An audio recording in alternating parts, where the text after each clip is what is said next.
Mesdames et messieurs, bonjour et bienvenue à notre émission hebdomadaire. Si vous voulez, on va dire 2-3 fois par semaine, par mois, 3 fois par mois, on essaye de faire un live pour comme ça vous apporter quelques points d'actualité et aussi rencontrer des personnes plus avisées sur certains sujets pour mieux en discuter.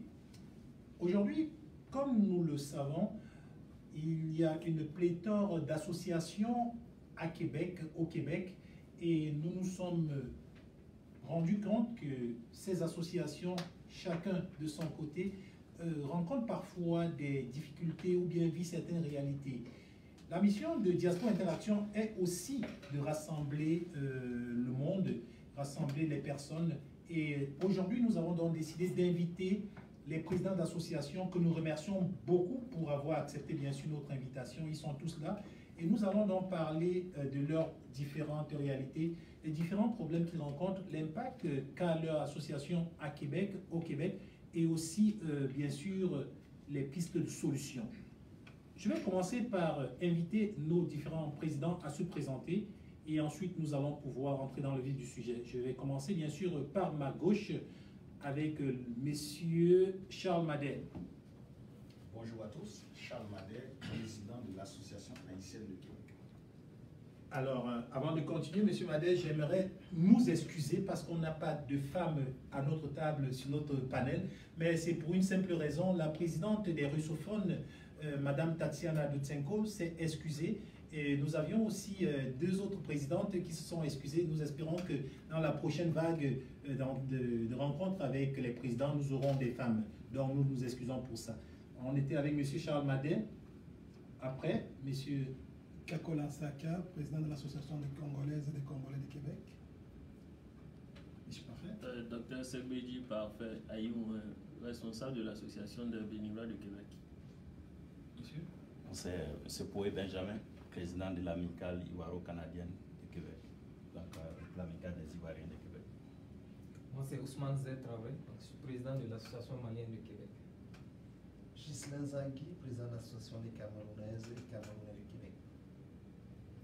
Moi, c'est Théodore Lewatt, je suis membre de l'Association des Camerounais du Québec et puis j'ai plusieurs autres casquettes, entre autres, c'est peut-être la raison pour laquelle M. Florent m'a pris le temps de m'inviter sur ce plateau ce soir parce qu'on parle d'association, on parle de culture, on parle aussi d'activité.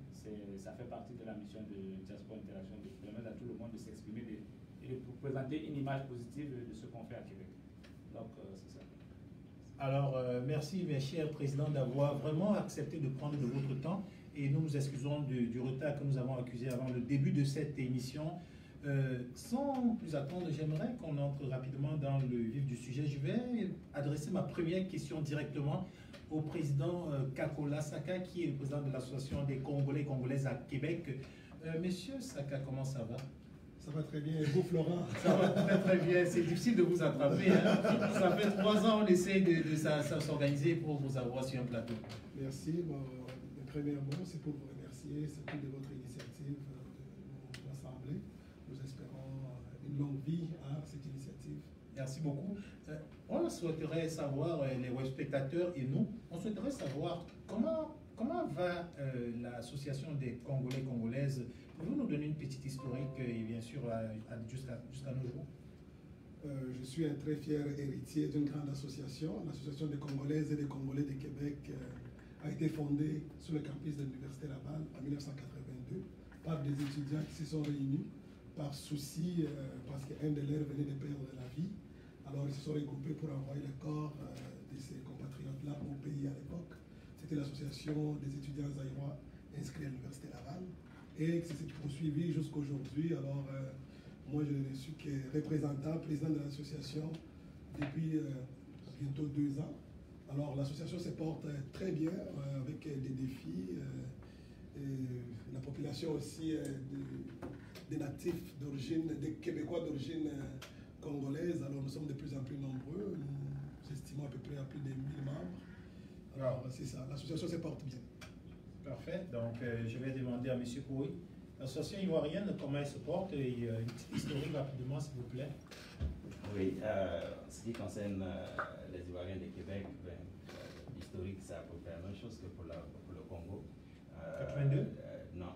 l'association a été créée à 1900, il y a à peu près. Donc, en 1976, les étudiants des mines géologiques boursiers de l'État de Côte d'Ivoire se sont mis ensemble pour créer une association.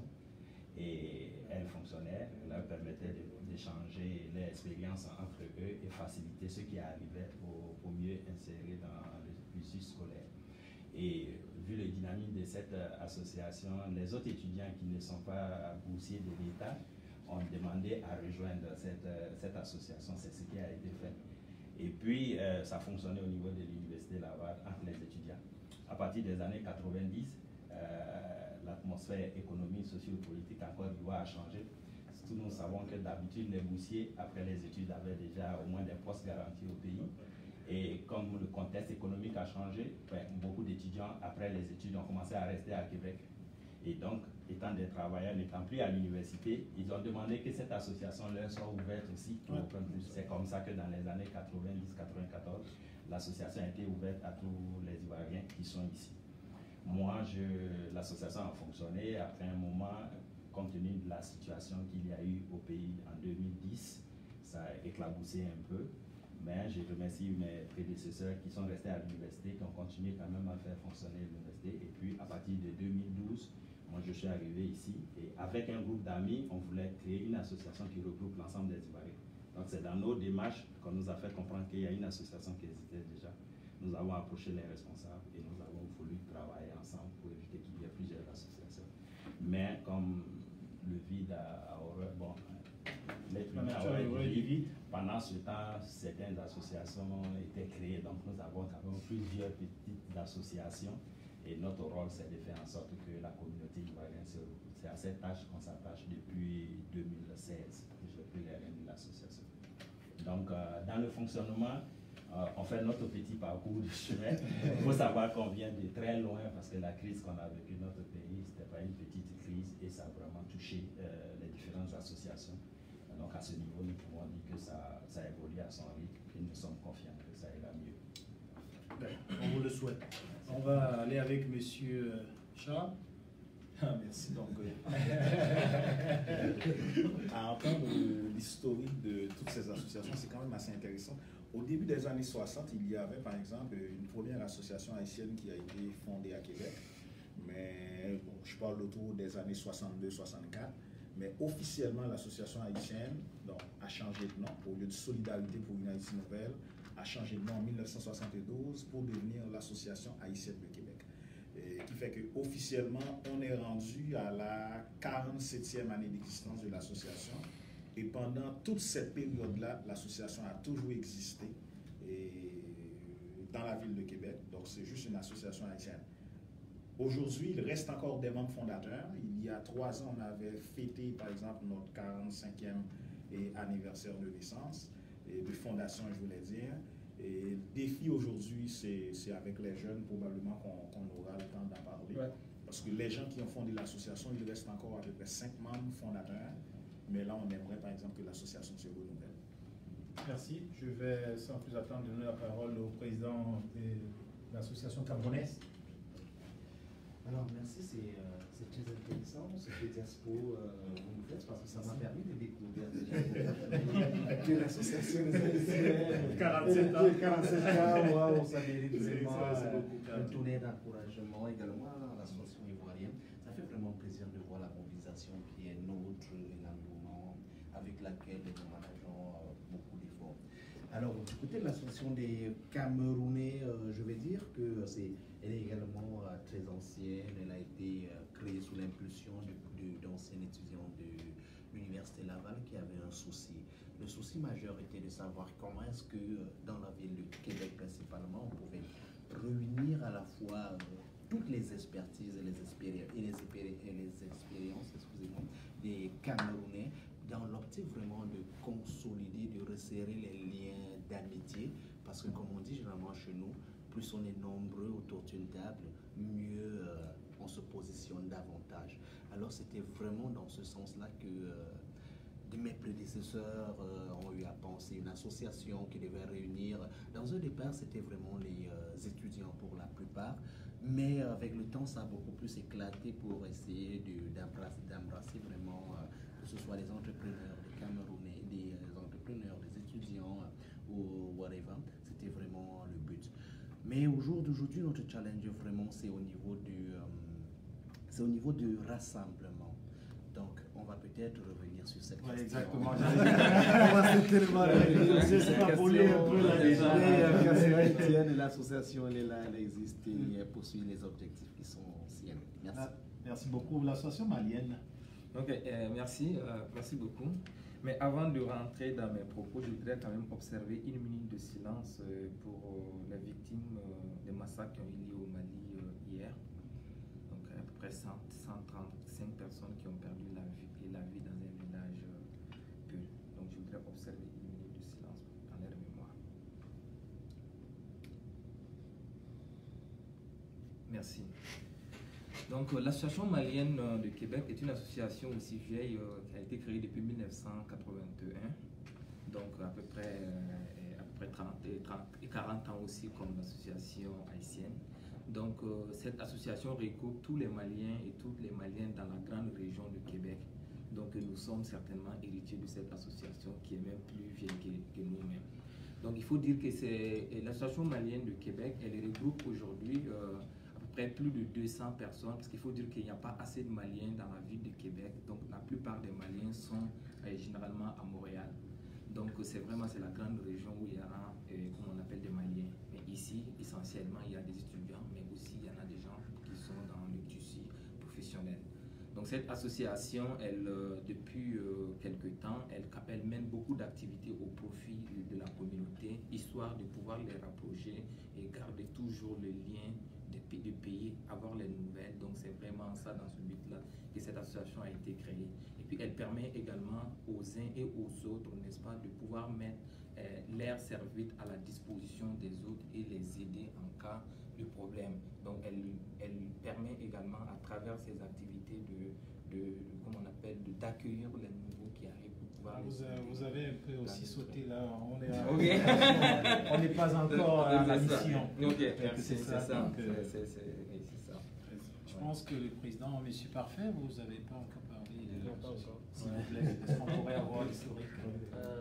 Bon, ça, je n'ai pas la date en tête avec exactitude, mais je pense qu'il y a 7 ans, on a fêté les 20 ans, donc j'imagine que ça doit nous faire 27 ans actuellement.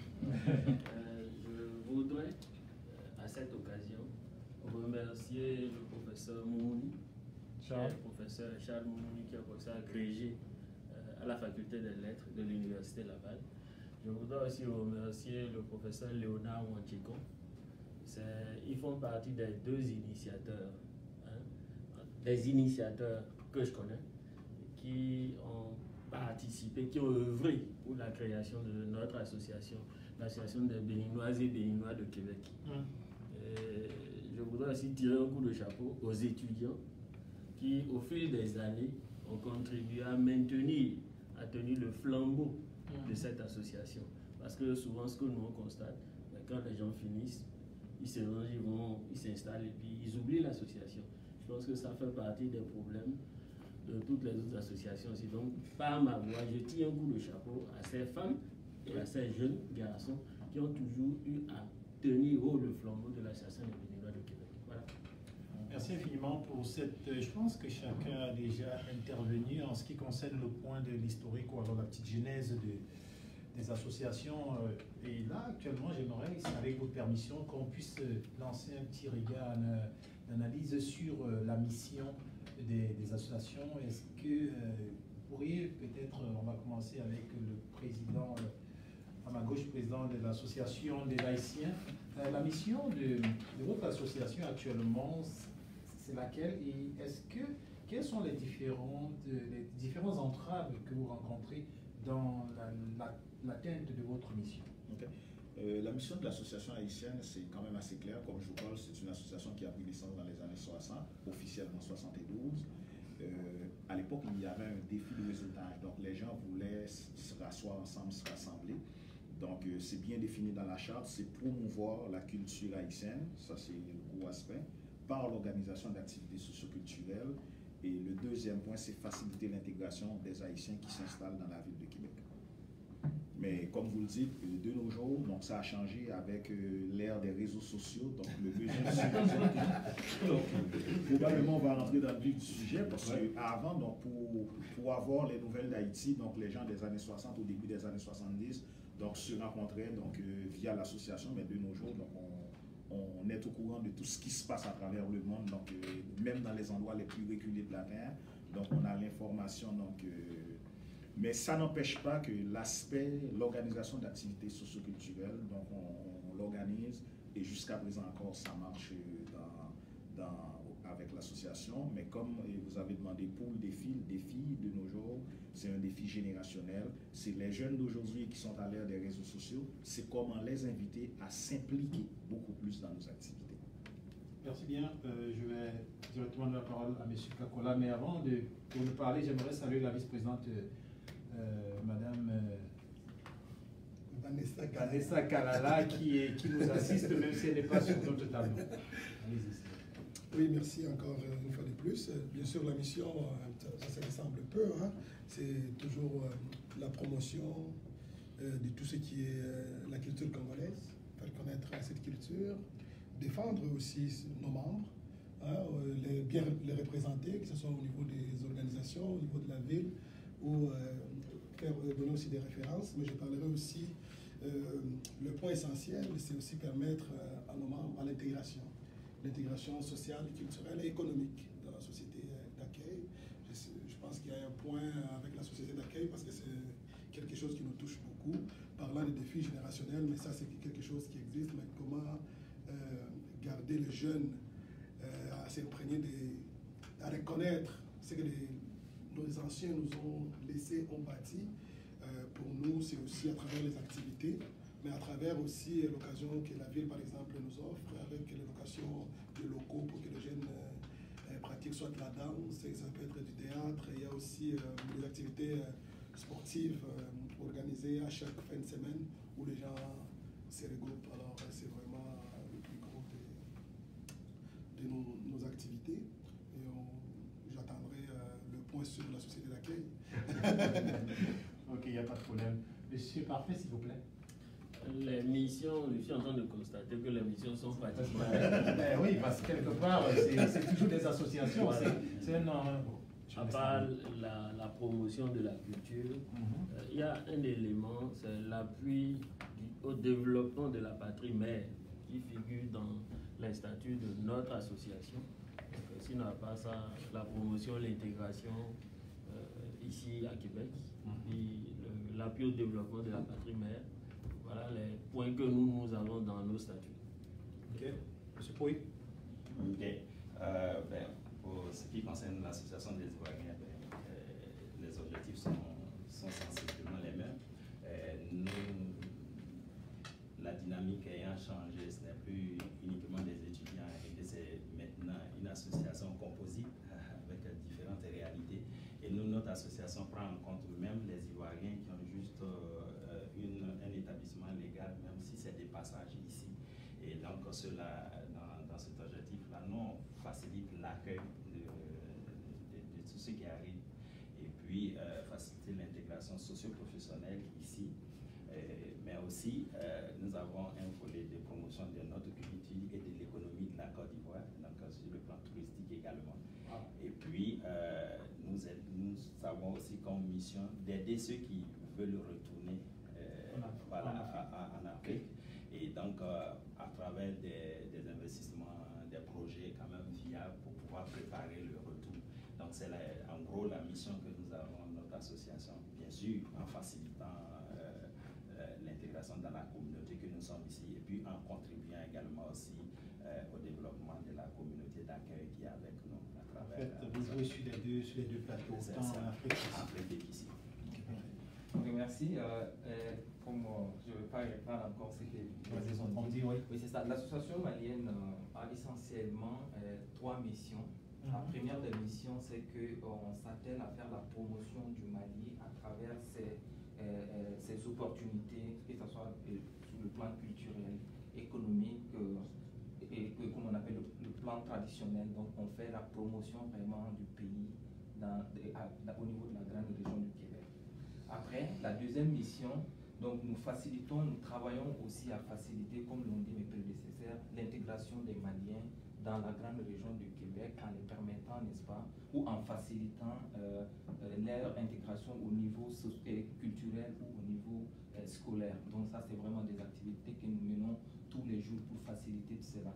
La troisième composante aussi est que nous permettons, à travers la promotion des opportunités d'investissement au Mali, donc nous permettons à ce que les gens puissent investir, n'est-ce pas, au Mali, que ce soit ceux qui sont là et les Maliens qui sont installés ou des investisseurs potentiels qui sont intéressés par les opportunités d'investissement au Mali. Vous avez des plateformes sur place? Oui, oui, nous avons des plateformes, tout ça, nous faisons des conférences donc qui nous permettent aussi de faire cela. Donc l'autre aussi, c'est de permettre d'établir le lien avec les autres associations et que nous organisons chaque année des activités sportives où on demande d'autres pays de pouvoir jouer des matchs avec nous. Donc on en a eu des activités l'année passée. Merci au beaucoup. Burkina Faso.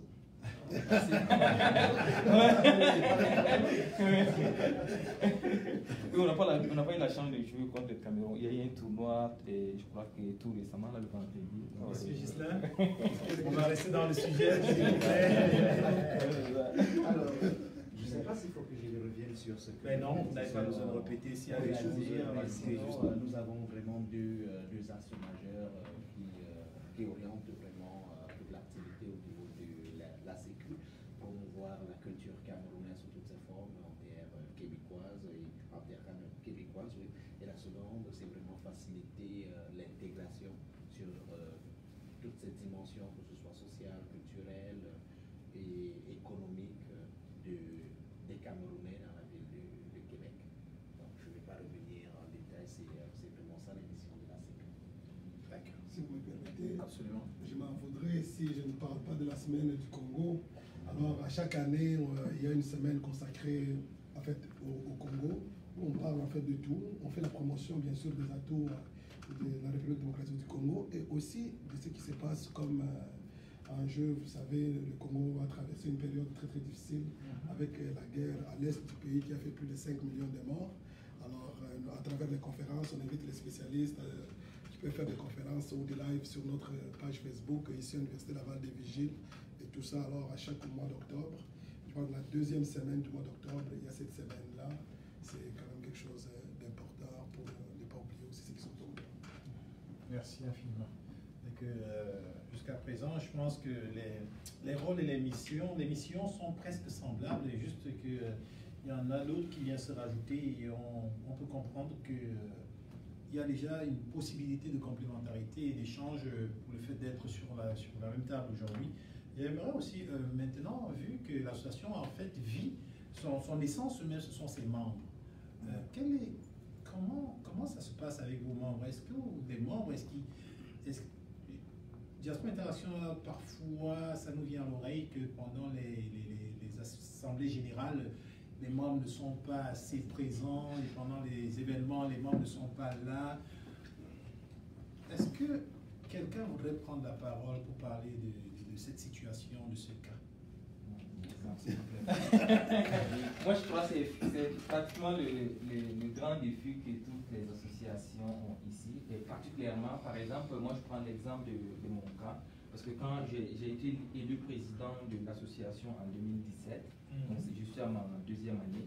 Donc quand je suis arrivé, il n'y avait pratiquement pas assez d'activités parce que tout simplement, les membres ne participaient pas aux activités de l'association quand on organisait l'association.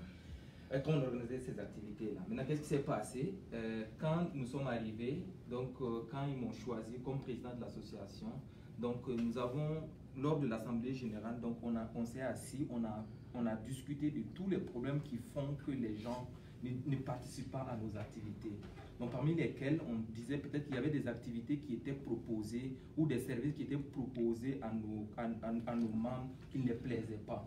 Donc c'est pourquoi au moment de l'élaboration de notre programme d'activité, ce qu'on a fait, on a identifié des domaines dans lesquels on a listé un certain nombre d'activités qu'on a envoyées à toute la communauté.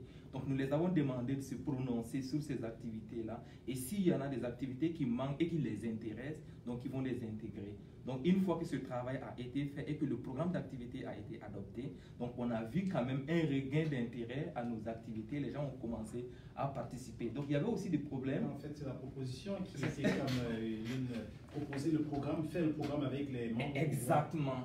Que ce soit de façon participative, que les gens se sentent concernés et qu'ils voient les activités qui les intéressent, c'est trop dans notre programme d'activité. Et il y avait le problème de financement aussi, les cotisations. Donc les membres ne s'acquittaient pas de leurs cotisations. Mais ce qu'on a fait, donc l'idée aussi des cotisations, c'était qu'on pouvait trouver des incitatifs. Est-ce que le montant était plus élevé ou bien les gens n'étaient pas informés à temps pour qu'ils puissent s'acquitter de leurs cotisations? Donc on a joué aussi sur ça. Donc c'était 25 $. Hein. Pour nous, c'est 25 $ par an. Donc on demandait aux gens de payer ça. Donc quand il y a des activités qu'on va organiser et qu'on n'a pas assez d'argent dans notre budget, donc on faisait réduire le montant de ceux qui ont payé leur cotisation annuelle. Par exemple, ceux qui n'avaient pas payé la cotisation annuelle, s'il y a des activités où on doit contribuer à hauteur de 10 $, on demandait à ceux qui avaient payé leur cotisation de payer 5 $. Okay. Donc ça aussi, quand il y a plusieurs activités comme ça, que tu as envie de participer aux activités, donc tu vas voir qu'au lieu de payer 25 $, toi, pour l'année, tu vas te retrouver à payer plusieurs montants pour pouvoir participer. Donc ça incitait les gens à payer leurs cotisations. Donc c'était un peu des choses sur lesquelles on travaillait. Monsieur Paul? Oui, ben, écoutez, c'est une réalité que vit tout le monde. Et puis, cette réalité n'est pas juste spécifique à la ville de Québec. Hein, pour nous qui militons dans d'autres regroupements plus au niveau canadien, nous voyons les mêmes réalités.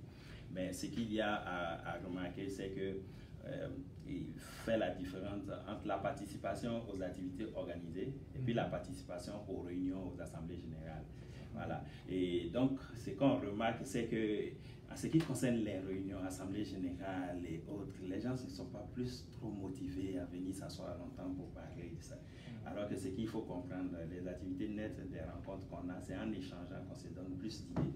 Et donc, à ce niveau-là, avec les technologies qu'on a aujourd'hui, on se trouve d'autres, on arrivera sur des solutions pour pouvoir arriver à contrer ça. Ceux qui peuvent être présents sont là, ceux qui peuvent être en ligne sont là, donc on a des outils avec lesquels on peut faire des réunions. Comme ça, celui qui n'est pas disponible, ben, il peut avoir juste un petit temps et puis vous assister aussi. En fait, vous faites plusieurs plateformes. Plusieurs plateformes, les réunions du bureau, pas des assemblées. Là, on parle du bureau exécutif. Du bureau exécutif. Mais au niveau de... Nous, au niveau de la... Moi, je parlais plus des assemblées. Oui, ok. Moi, ce qu'il y a à remarquer, c'est que compte tenu de la nouvelle dynamique, de la composition des membres d'associations, et ça agit un peu souvent sur le rassemblement. Voilà. Quand l'association a été créée, c'était uniquement des étudiants. Quand tu es étudiant, votre réalité, vous la connaissez. Donc, c'était vraiment actif avec même un orchestre qui animait, qui était appelé partout dans les villes. Et donc, ça faisait de l'engouement. Voilà. Aujourd'hui, les gens se retrouvent avec des familles, avec la réalité du pays qu'il y a ici. Donc, quand vous vous appelez à une assemblée, c'est sûr que peut-être le monsieur pourrait se faire représenter, soit la madame vient ou bien c'est ici, il doit se déplacer avec tous les enfants. Ça crée souvent une difficulté. Donc, ça, c'est ça.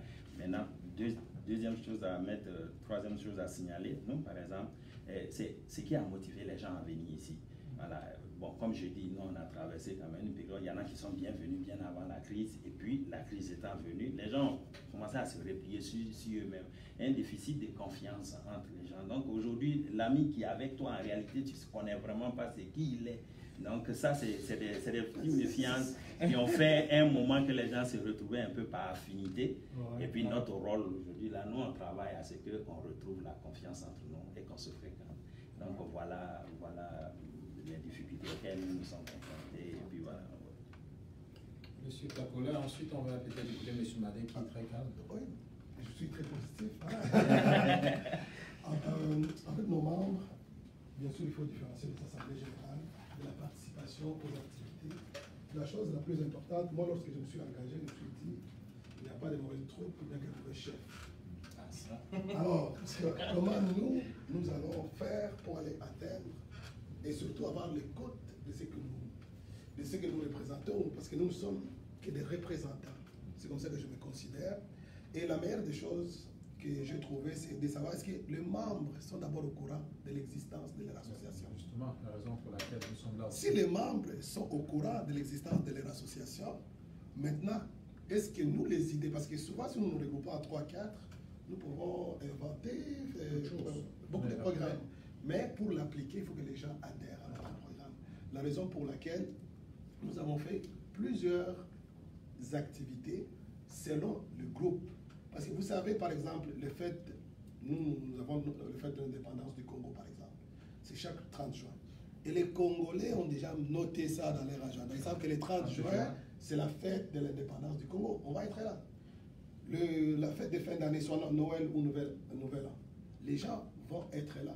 Mais durant toute l'année, comment aller chercher surtout les jeunes? Parce que les défis que nous avons parlé, c'est le défi vraiment de la jeunesse. Et moi, je pense avec les plateformes, nous utilisons beaucoup de petites vidéos pour sensibiliser. Nous avons un sujet que nous voulons faire passer à la communauté, mais des petites vidéos de 2-3 minutes sur Facebook, capsules, on envoie ça et on dit aux gens, ah, vous n'organisez jamais telle affaire, s'il vous plaît, allez voir notre page Facebook, Association des Congolais de Québec. Notre page Facebook, vraiment, c'est un grand succès, grâce à Mme Vanessa Kalala, et ça, c'est une très bonne chose. Communauté congolaise de Québec. Désolé, je sais. J'ai mon deuxième cerveau. Communauté congolaise de Québec. Alors, c'est ça. Monsieur Parfait, avant Monsieur Madé. Merci beaucoup, merci de me redonner la parole.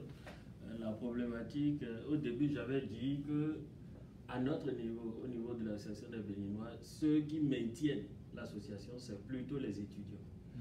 Donc si lors des périodes d'examen, vous ne les avez pas avec vous, parce qu'ils bossent tout le temps, les étudiants, c'est des gens qui ont au moins, ils ont le droit de travailler au moins 20 heures de temps. Et ils doivent payer leur loyer, ils doivent se nourrir. Donc c'est vraiment, vraiment difficile de travailler, non pas avec des étudiants, mais vraiment difficile de travailler avec des personnes qui ne sont pas disponibles par obligation. Vous voyez un peu? Donc actuellement, ce qu'on est en train de faire avec le nouveau bureau, le bureau avec lequel on travaille, nous on a décidé d'organiser comme ce que nous appelons un diagnostic organisationnel. Et à travers une enquête large qui va prendre au moins 4 mois, où on va donner les termes de référence du diagnostic sont déjà rédigés, le questionnaire aussi. Donc actuellement, on le met en ligne. On va lancer l'information dans la communauté et demander à tous nos membres, aussi bien les étudiants que les personnes qui sont dans les communautés, qui ne participent plus, de nous faire part un peu de leurs besoins. L'idée, c'est de faire ressortir des tendances et ensemble, on va essayer de rédiger ce que nous appelons un document de stratégie, une orientation stratégique sur peut-être une vingtaine d'années, ce qui va faire que n'importe qui ne peut plus venir dire bon, je veux travailler pour l'association, je veux militer dans l'association, je veux conduire la destinée de l'association. Si vous voulez venir, voilà les axes qui sont les orientations qu'on a tous ensemble décidées. Donc quelqu'un qui vient, qui dit bon, je vais être présent par exemple, il va prendre un des éléments des axes et puis il le met en œuvre. Voilà l'une des propositions qu'on est en train d'adopter là. L'autre chose, il y a eu des modifications au niveau de nos statuts. Et déjà, à plusieurs reprises, on a cherché à valider, mais à cause du problème dont je vous parle, là, de la disponibilité des étudiants, et des moments, on ne l'a jamais fait. Ce qui fait qu'on veut profiter de ce moment-là pour relancer la balle. Vous voyez un peu? On utilise un peu la stratégie du responsable congolais. Là. Oui. Ce qu'il a dit, on a commencé par utiliser les capsules et les jeunes, ils aiment ça correctement aussi. Il y a certaines, l'une de nos stratégies actuelles, on a essayé de tisser des partenariats avec, par exemple, avec des jardins. Dans la convention, si nous arrivons à réunir, pour la première activité, on était censé réunir 15 étudiants. Ils viennent, ils présentent les produits de Desjardins et nous avons $250 en contrepartie. La semaine dernière, ils nous ont versé les $250. Dans le printemps là, qui est en train de commencer, On a une autre activité de présentation toujours des produits de Desjardins. Ils vont nous verser aussi 250, mais à condition qu'on réduise 25. Et en été, ce sera 40 personnes. Il y a ça, on a ici aussi des partenariats avec la Calebasse. Nos commandes de nourriture, on les fait via la Calebasse avec TNB. Donc, il y a des réductions qui nous sont offertes. Si les membres de l'association cotisent, ils ont une carte de membre. Et lorsqu'ils vont vers les partenaires, ils ont des réductions. Voilà un peu les idées qu'on est en train de... Monsieur Madé, merci beaucoup. C'est parfait pour... Moi, je pense que l'ensemble des associations fait face aux mêmes problématiques. Ce qui arrive avec l'association haïtienne, au niveau des activités, je peux dire qu'il n'y a aucun problème parce qu'on est capable de rassembler 150-200 personnes lors de nos activités. Et en plus de ça, quand on organise les activités, on l'ouvre à tout le monde, que ce soit les gens de la société d'accueil ou d'autres communautés ethnoculturelles. Donc, qui fait que pour les activités, ça va très bien. Et on organise entre 2 et 3 grandes activités par année. Au niveau de l'Assemblée générale, c'est là que je ramène encore la question du conflit intergénérationnel. Et comme vous le savez, donc les Haïtiens, donc de nos jours, on est rendu à la 3e génération née au Québec. Et ce qui arrive dans les assemblées générales, on est encore à la 1re génération. Donc, il fait que si vous vous présentez dans une assemblée générale, vous allez dire, mais finalement, c'est ça, il y a des vieux. Et très souvent, quand un jeune ou une jeune arrive, c'est ça qui le regarde, il dit, mais c'est juste des vieux. Et ce qui arrive, je peux vous dire, ce sont les plus fidèles.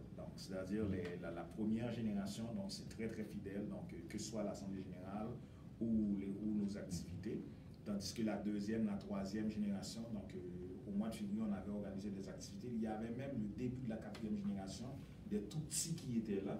Mais dès la 2e génération, donc ils se sentent moins interpellés par ces choses-là. Mais des activités, ça les intéresse, oui, mais dans nos assemblées générales, ça va être très très difficile. Et c'est pour ça qu'il faut trouver un moyen pour voir comment impliquer ces gens-là.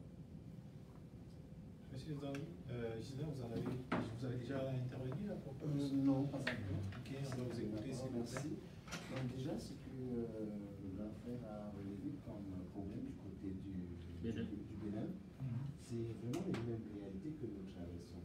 Au moment où je vous parle, le bureau directeur, le bureau exécutif. Le bureau exécutif, merci pour l'expression, est réuni du côté de l'université pour essayer d'organiser une sorte de brainstorming sur les mêmes questions, de voir comment est-ce qu'on va redynamiser un peu plus au niveau des bureaux ou alors l'association même, parce qu'on a eu également depuis un certain temps, on questionne même le statut, parce qu'on se rend compte que l'association était pour la plupart tenue par des étudiants, mais il y a de plus en plus des périodes mortes, des périodes creuses. Et on ne peut pas, comme vous l'avez si bien dit tout à l'heure, on ne peut en vouloir à personne parce que la période des examens, moi le premier, je suis étudiant à Laval, donc pendant la période des examens, je vous assure, c'est vraiment quasi impossible pour moi d'être encore assez disponible pour l'association. C'est vrai, je le suis, quand je dis pour moi, pour un étudiant, mais c'est vraiment flagrant et nous sommes en train de trouver vraiment des stratégies.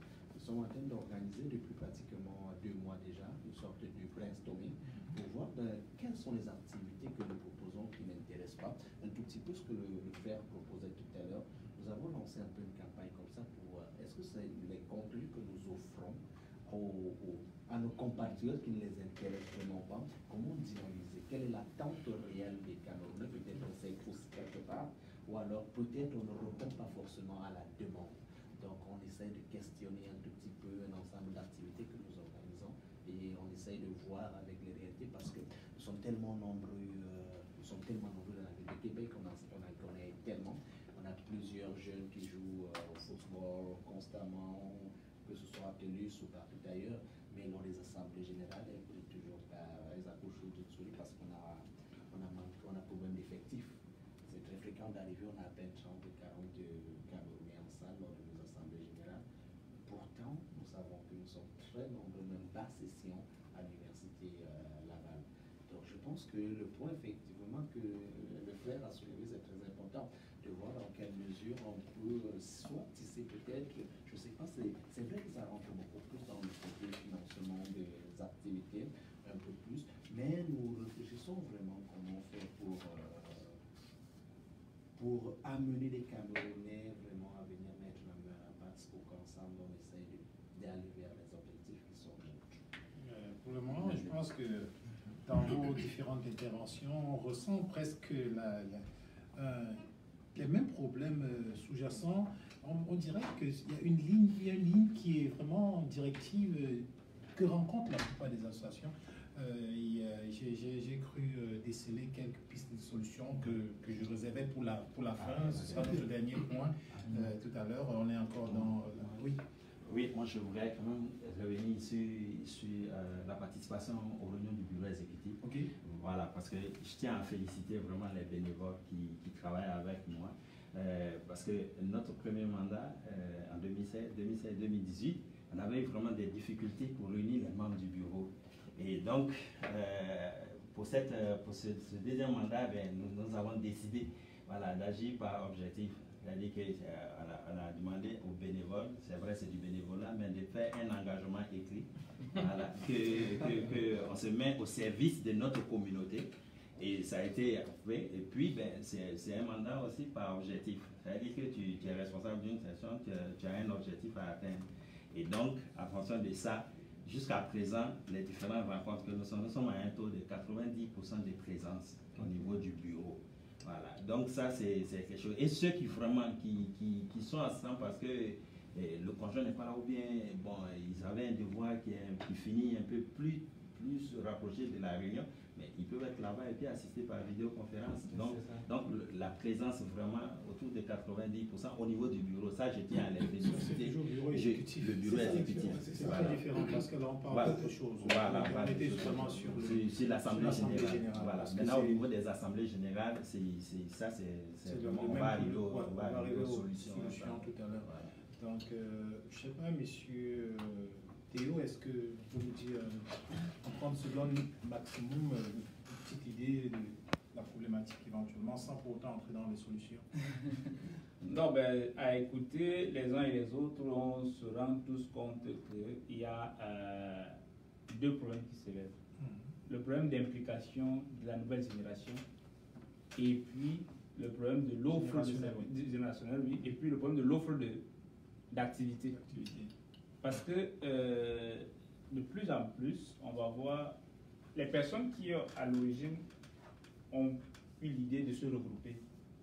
Lorsqu'elles ne sont plus aux affaires que des projets qu'elles entreprennent, ça dit que ça va perdre un peu de sa valeur. Pourquoi? Parce que cette motivation, ce dévouement naturel qu'eux, ils ont eu pour pouvoir pousser là-bas pour qu'elle avance, il n'y en aura pas.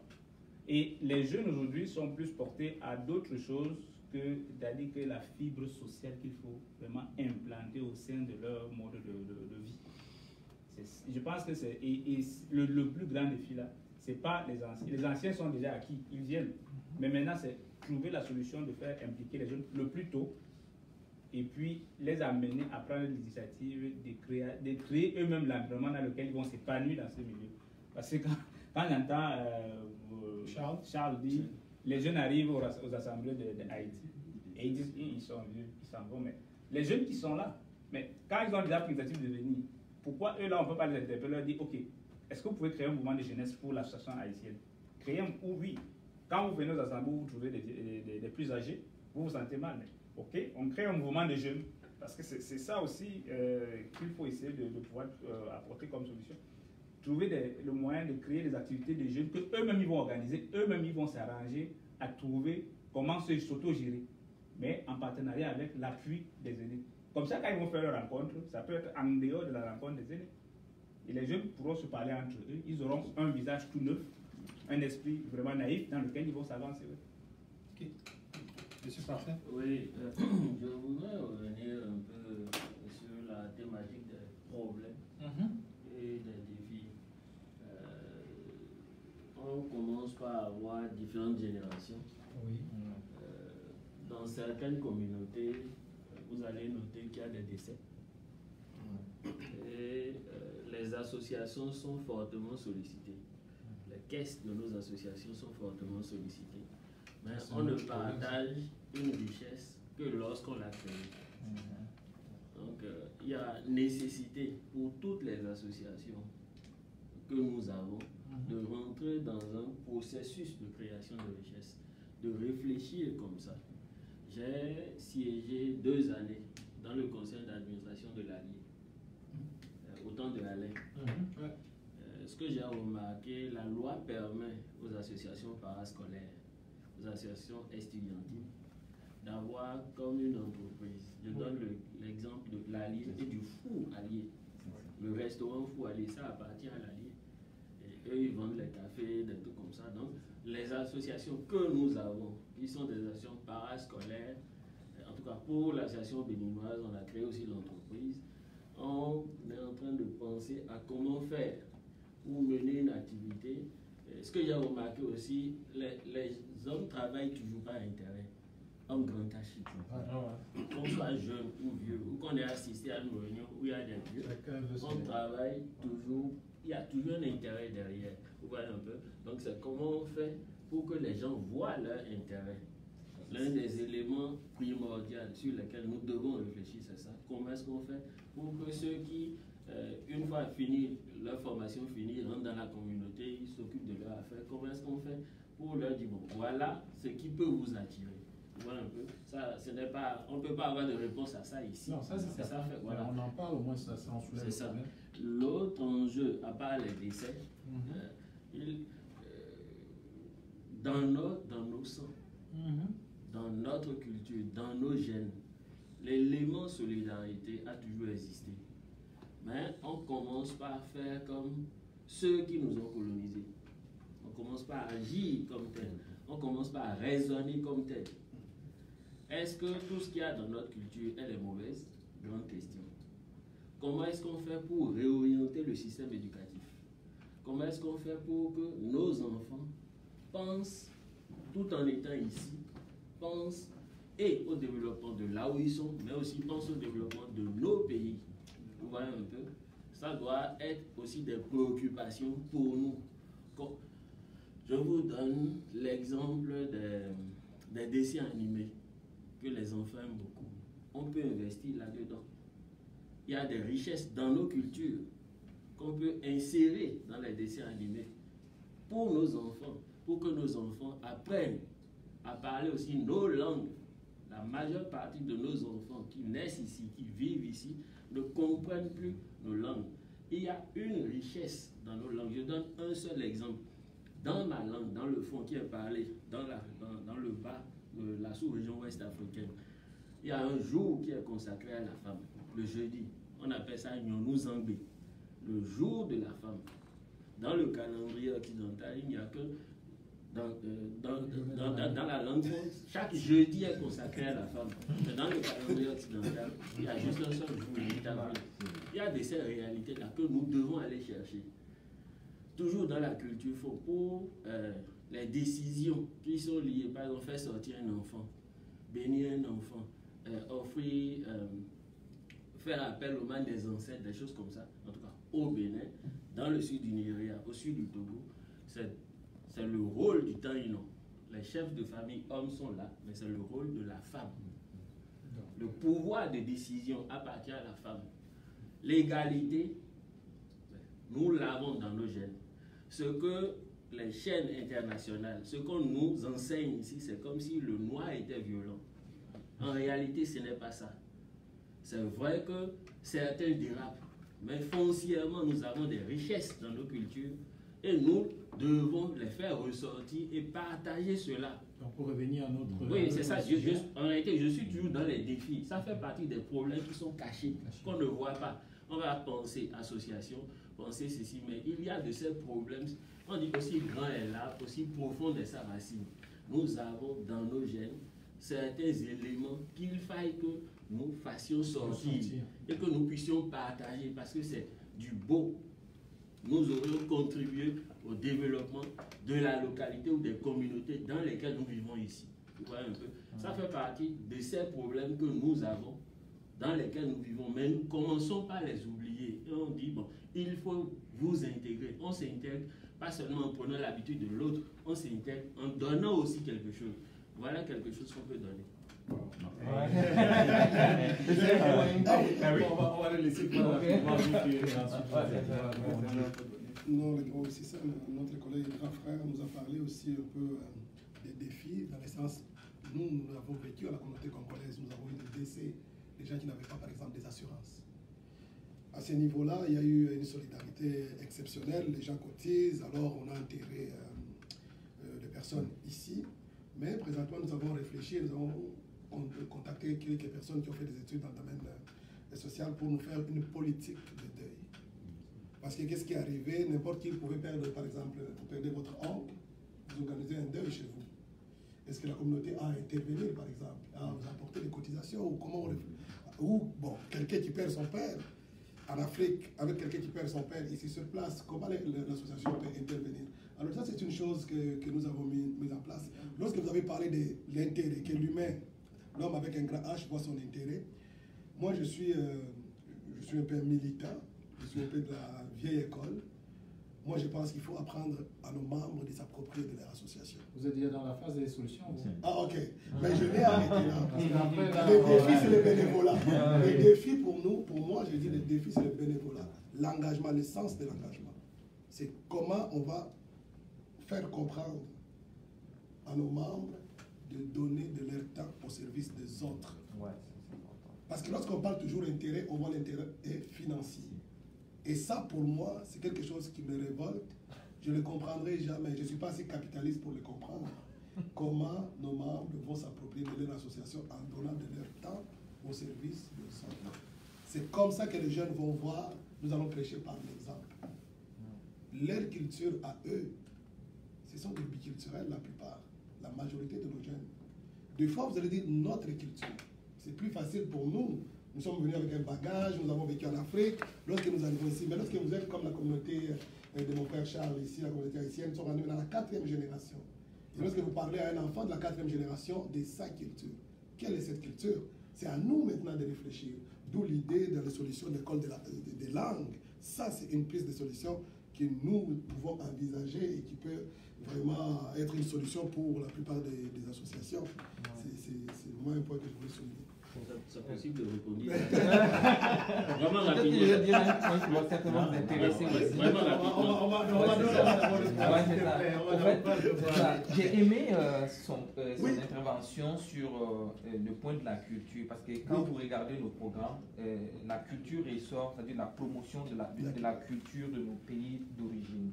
Donc moi je crois que ça c'est un point important. Peut-être dans les pistes de solutions, il va être important que nous, en tant que responsables ou présidents d'associations, que nous puissions réfléchir à un mécanisme qui nous permet de pouvoir promouvoir notre culture à travers des activités que nous pouvons organiser ensemble. Ça, moi, je crois que ça pourrait être assez intéressant. Ok, merci beaucoup. Ouais. Oui, on va vraiment finir c'est la notion. C'est la notion. Je voudrais restons dans les problèmes. Je voudrais juste revenir sur la notion d'intérêt. Ouais. Ce n'est pas que financier. Okay. J'ai aimé le fait que tu dises que le bénévolat, si tu travailles pas, si tu fais un travail bénévolat, tu as envie de le faire, ça c'est ton intérêt. On dit, tu as parlé du don de soi. Mais on aime, c'est aussi un intérêt. Je ne me contente pas juste dans l'intérêt financier, non pas du tout. Absolument. Donc c'est comment faire pour aller chercher l'intérêt des personnes, que ce soit financier, technique, social, peu importe, mais c'est l'intérêt, c'était juste. Ouais, c'est ça. Non, je sais ce qui me ravit vraiment, ce qui me ravit vraiment, c'est que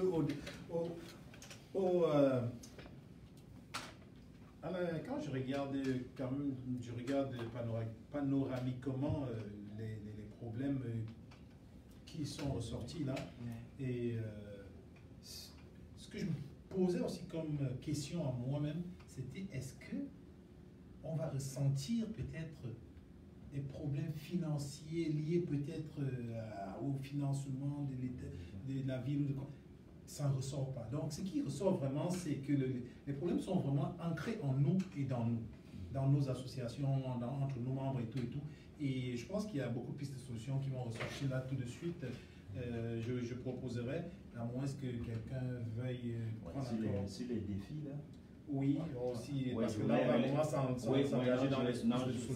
Ça ne va pas long. En fait, très courtement, oui, sur les défis à relever, moi, ce que je remarque, c'est qu'aujourd'hui, on est confronté quand même à un défi du sentiment d'appartenance. Voilà. C'est ça qui peut faire le déclic chez tout le monde. Voilà. Parce qu'il faut sentir, c'est vrai, je suis impliqué dans la communauté québécoise où je vis, donc je dois d'abord me sentir aussi appartenir à cette communauté pour mieux m'y intégrer. Donc ça c'est que ce soit maintenant nos communautés africaines ou bien afro-descendants, ça aussi le sentiment d'appartenance doit être là. Parce que si nous avons ce sentiment d'appartenance, moi je suis un sportif, et je sais que quand dans une équipe tu as le sentiment d'appartenance, tu peux surmonter beaucoup de choses. Et ça vous amène à vous surpasser pour produire du résultat. Et donc, ça, c'est ça qu'il faut réactiver chez nous. On a souvent vu des amis qui te voient, vous êtes venu avec affaires d'association d'Afrique, là, vous êtes venu avec ça ici. Pourtant, les regroupements existaient ici. Donc, le fait de pouvoir appartenir à une communauté, ce n'est pas péjoratif. Mais ici quand des gens, c'est parce qu'ils sentent un sentiment d'appartenance à une communauté qui revendique. Quand ils voient que c'est menacé, ils prennent des décisions. La seule façon qui fait la différence entre nous, c'est que quand ils veulent un changement, ils se lèvent, ils s'en vont voter et puis ils ont leur changement. On l'a vu au Québec cette année. Voilà. Donc, si nous voulons vraiment amener un vrai changement, au lieu de rester dans nos salons pour dire, leur affaire là, bon, leur association là, parce que si tu n'as pas un sentiment d'appartenance, comment tu peux contribuer et apporter des idées? Donc, voilà le grand défi que nous avons à relever, nous tous ici. Je pense, Christian, je vais prendre la parole et puis on va passer vraiment aux solutions parce que c'est vrai qu'on a commencé à un petit retard mais je compte vraiment respecter le temps pour vous respecter aussi. Alors, moi, je ne vais pas prendre beaucoup de temps, mais l'un des défis également, ce serait que nous puissions travailler aussi en parfaite synergie. Parce que, imaginez-vous, nous sommes plusieurs présidents, mais pour faire également effet foule. Pas seulement lors de nos AG, mais également lors de nos conférences. Par exemple, vous parlez des conférences que vous organisez. Imaginez-vous lors d'une conférence où vous avez invité le président de la communauté camerounaise, pas le président, mais vous avez invité des réélus tout de suite, à savoir les membres sympathisants. Idem pour mon collègue d'Haïti, du Cameroun et autres. Je vous assure, on ferait beaucoup de choses. Également, lors de nos activités, ce serait très intéressant qu'on puisse se retrouver sur une table pour essayer de parler d'un projet commun, pour aller chercher le monde qui va vraiment faire parler de nous, même dans la ville de Québec ou alors au Canada de façon générale. Pour rebondir aussi à ça, l'une de mes questions revenait vraiment à ce problème de fusion, parce que là, ça fait tellement plaisir de se retrouver comme ça, sur une table, tous ensemble, tous des ambassadeurs d'un pays, parce qu'aujourd'hui, on a l'air de ne rien faire, mais on peut être écouté par le président du Bénin, là, comme par le président d'Haïti ou bien du Cameroun. Là, le monde est devenu un petit village. Fait que je me demandais, est-ce que vous ressentez comme un problème de point d'ancrage entre les présidents, qui puisse un élément central qui puisse exister vraiment pour apporter cette cohésion et puis cet effet de foule-là qui pourrait résoudre éventuellement certains problèmes. Et Monsieur Kakola. En effet, plus souvent que n'entrez pas dans les solutions, s'il vous plaît. Plus souvent que d'habitude, je me suis toujours opposé à me joindre dans des groupes où les gens mettaient leurs titres à l'avant-plan. Moi, j'ai toujours considéré que ce qui fait de nous représentants et présidents, c'est la reconnaissance de nos membres. Est-ce que si on demandait à nos membres, vous connaissez, admettons, Charles, et c'est une partie des membres que vous prétendez représenter, ne vous connaissent pas, n'ont jamais entendu parler de votre association, le travail est encore grand. Bien sûr, nous ne pouvons pas dire tout ce que j'ai à dire parce que nous sommes suivis en direct, mais je peux comprendre que nous tous ici, nous avons la confiance des gens que nous prétendons représenter. C'est mon cas. Et je gagne tout le monde. Alors oui, je prêche pour ma paroisse. La raison pour laquelle j'aimerais vraiment que ça ne soit pas la dernière fois. La prochaine fois qu'on va se rencontrer, peut-être sur l'initiative toujours du Diaspora Interact, mais ça ne sera pas filmé et diffusé en direct. Nous pouvons nous donner des stratégies, surtout pour aller chercher des financements. Chacun a des sources de financement. Ici, moi, je ne peux pas vous dévoiler tout. Peut-être qu'il y a un président qui nous écoute, il va dire ah, je ne vais pas donner l'argent parce qu'ils savent déjà où aller chercher. Alors, moi, je pense que c'est vraiment une initiative à encourager. C'est à nous de voir comment nous pouvons créer quelque chose. Je ne veux pas encore mettre encore d'autres, comment on appelle la bureaucratie, créer encore un autre COPAC, créer un... Non. Nous sommes déjà des représentants de quelque chose. C'est à nous de voir comment nous pouvons nous regrouper et comment nous pouvons aussi trouver les moyens d'organiser des rencontres, même une fois ou 6 mois. Comment nous pouvons nous transmettre des invitations dans nos événements. Moi, c'est vraiment ce qui me tient à cœur, surtout si ça a des retombées pour les gens que nous prétendons représenter. Parce que nous ne sommes que des passagers, demain c'est d'autres personnes qui vont être là où nous sommes, alors c'est le plus important. Juste par rapport à ça, donc, moi je trouve que l'idée par exemple de travailler en synergie, moi je trouve que c'est quand même assez intéressant. Florent, tu peux en témoigner, donc le 21 février dernier, donc l'association haïtienne, donc en partenariat avec le Centre Rire, on avait organisé une soirée hommage aux 5 élus noirs. Mais moi j'aurais été encore plus fier si l'ensemble des présidents qui sont ici étaient là. Parce que moi j'ai essayé en fonction de mes contacts d'inviter COPAC, etc., d'autres personnes que j'ai invité des personnalités, mais je n'ai pas invité d'autres organisations. Parce que, bon, c'est vrai que le Centre Rire le reconnaissait, c'était une idée qui venait de l'Association haïtienne de Québec, mais l'idée, c'était pas honorer, par exemple, les Haïtiens. C'est vrai que parmi les 5 élus noirs, il y en a 4 qui sont d'origine haïtienne, mais c'était pas ça l'objectif. L'objectif, c'était d'honorer les Noirs. Donc, il fait que si une initiative comme ça, on devrait, à l'avenir, organiser quelque chose comme ça, moi, je serais ravi, par exemple, que l'ensemble de la communauté noire donc, soit présente lors d'une activité comme ça. En tout cas, quel que soit le cas, vous savez que Diaspora est là s'il faut véhiculer des informations. Et oui. Bon, non. On ne va pas finir aujourd'hui. Non, en fait, je dis, à écouter tout le monde ici, c'est que les solutions sont même déjà là. On va en parler. C'est-à-dire que pour les défis, en fait, non, on va parler de solutions plus tard, mais le grand défi qu'il y a là, c'est juste de pouvoir effectivement faire ce qu'on appelle le listing de tout ce qui a été engagé comme action. Et de remettre tout ça à jour, parce qu'il ne faut pas aller recréer une machine qui avait été créée. Il faut plutôt prendre la machine qui est là, la redynamiser, et puis la faire intéresser par tout le monde. Parce qu'il parle, il a peur de parler, mais je me dis une seule chose, c'est que, par exemple, le COPAC a été créé ici parce qu'il voulait rassembler les présidents d'associations. Mais est-ce que le COPAC est dans sa mission encore aujourd'hui? Parce que je veux poser la question de savoir entre vous, est-ce que vous participez aux réunions du COPAC, par exemple? Ça, c'est juste des questions. Voilà un des défis. Est-ce que cette locomotive qui avait été initiée, est-ce que vos wagons sont en train d'être raccordés à cette locomotive-là? Ça c'est un défi qu'il faut essayer de décider. Et vous allez vous rendre compte que beaucoup de choses ont déjà été entreprises. Il suffit de les redynamiser et de les identifier et accepter que tout le monde aille dans la même direction. Ça va pas être un chassé croisé. Ce n'est pas le but. Vous savez, vous avez cité un nom. Vous l'avez cité, monsieur Madé l'a cité, je vais la citer.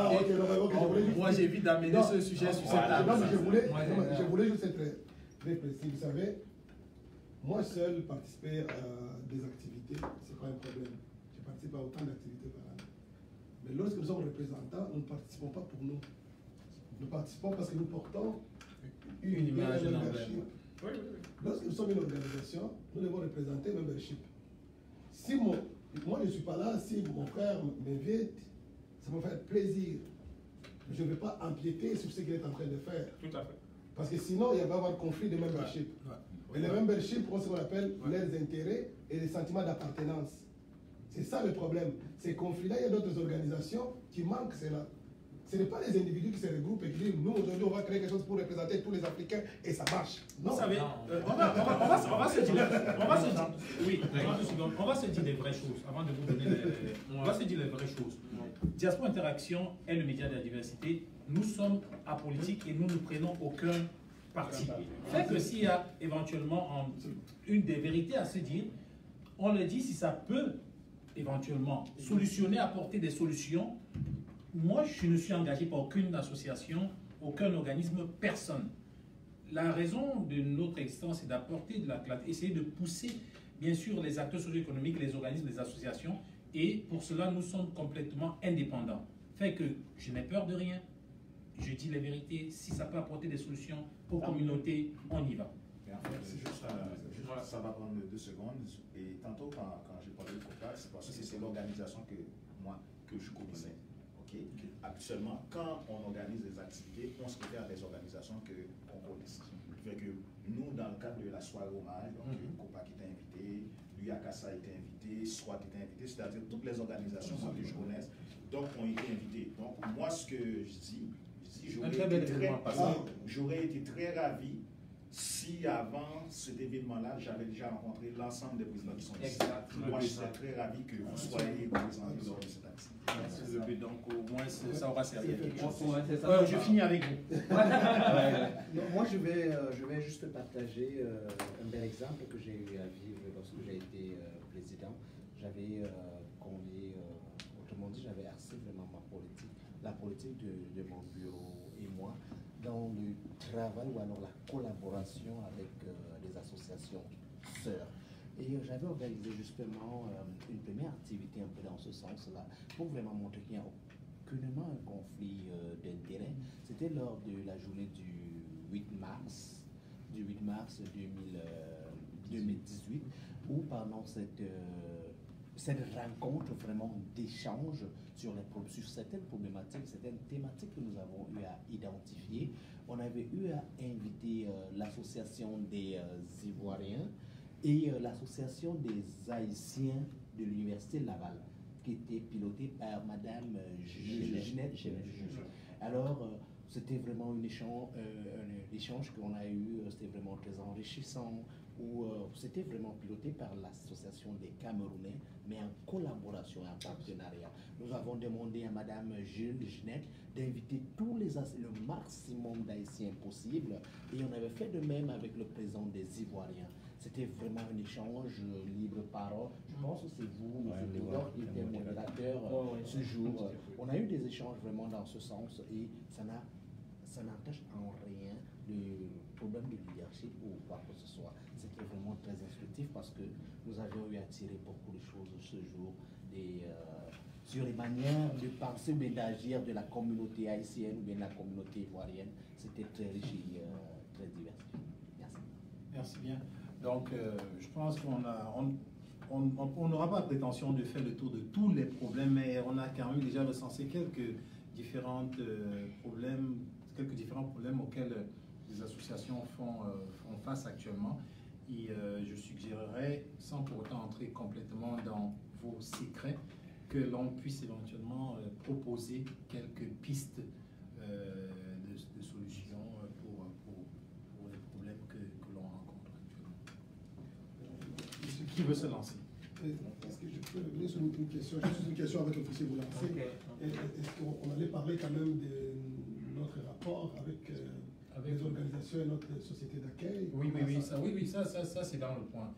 Okay. Oui, c'est dans le point. Moi, je me disais, on peut apporter rapidement quelques solutions. Ensuite, on voit les rapports, la corrélation qu'on a avec la société d'accueil. Ça, c'était le dernier point avant de finir. Donc, dans mon programme, je finissais dessus. Oui, c'était par rapport au problème de mobilisation des membres autour des activités de l'association. Donc, une des solutions que nous avons implémentées et que ça marchait, que ça marche toujours, est on ciblait des points focaux dans la ville. En fait, il y a des gens autour desquels il y a beaucoup de personnes qui gravitent. Donc, ce que nous on faisait, donc s'il y a des activités comme ça, on les informe et ils servaient de relais pour informer tous les autres en dehors des courriels qu'on envoyait à tout le monde. Donc, dans tous les cas où on a pratiqué ça, ça avait vraiment marché et les gens venaient aux activités.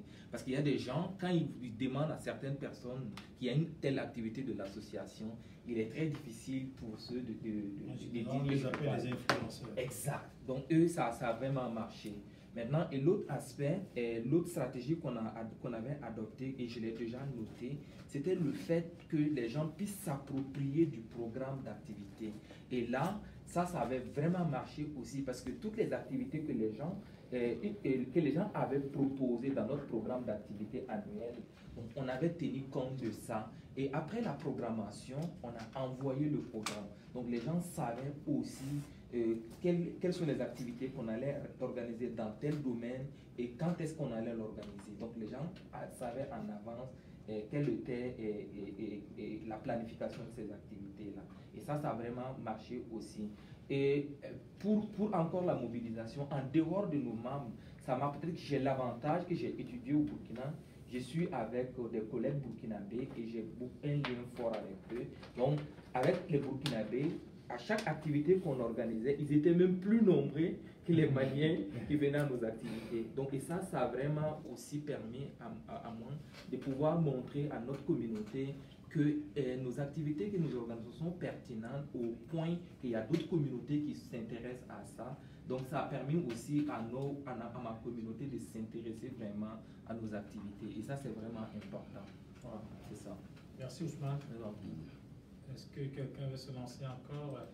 Petite piste de solution par rapport au problème d'implication, au problème de... Mais en fait, moi, je veux juste m'avancer parce que je voulais en parler.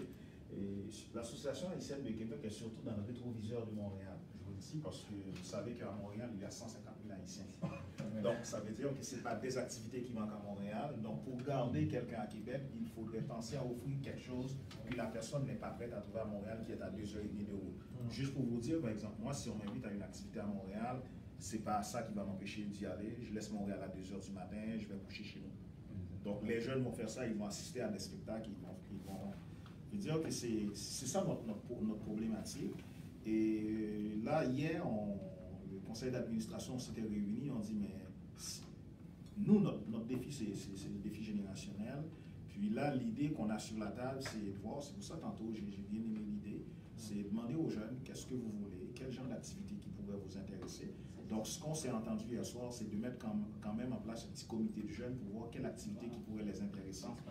C'est ça. Et surtout, lors de nos 2-3 dernières activités, donc on a essayé de varier, donc d'inviter des choses qui pourraient les intéresser. Ça a attiré quand même des jeunes et des adolescents, mais on est rendu là. Ça veut dire que dans la réflexion, c'est juste s'asseoir avec les jeunes vraiment pour voir qu'est-ce qui pourrait les intéresser, qu'est-ce qu'on peut offrir de plus donc, pour leur application. Merci beaucoup. Monsieur Pacoula. Toujours favoriser la relève. Moi-même, je suis ancien président de l'association des jeunes Congolais de Québec. Et une association qui avait toute son autonomie, qui pouvait organiser des soirées, récolter des fonds, qui avait un compte en banque, et on pouvait organiser des activités par nous-mêmes sans passer par la grande association des Congolaises et des Congolais de Québec. Vous savez, lorsque quelqu'un, un jeune, arrive à la table, ce n'est pas toujours facile de prendre la parole. Mais si nous aidons ces jeunes-là à prendre confiance et aller voir ses semblables, à s'organiser, c'est le leadership de demain. Pour moi, c'est toujours aller dans chaque communauté, il y a toujours quelqu'un qui se démarque par rapport aux autres. Ces leaders positifs-là, il faut aller le chercher et lui donner la confiance nécessaire pour émerger. Il faut qu'on s'assure qu'à chacune de nos réunions, il y a au moins quelqu'un de la relève, que ce soit dans la zone étudiantine, admettons l'université Laval, que ce soit au collégial, que ce soit même aux adultes. Les talents sont partout. Ça, c'est quelque chose pour moi qui est très important. Nous, ce qu'on fait aussi, on a les mailing lists. Mailing list, ça veut dire quand on organise nos soirées, on met une feuille de rentrée où chacun laisse son courriel. Et on l'ajoute dans le mailing list, et quand on envoie, c'est à peu plus de 50% des gens, des Congolais de Québec, reçoivent le mailing list. Ça, c'est notre trésor.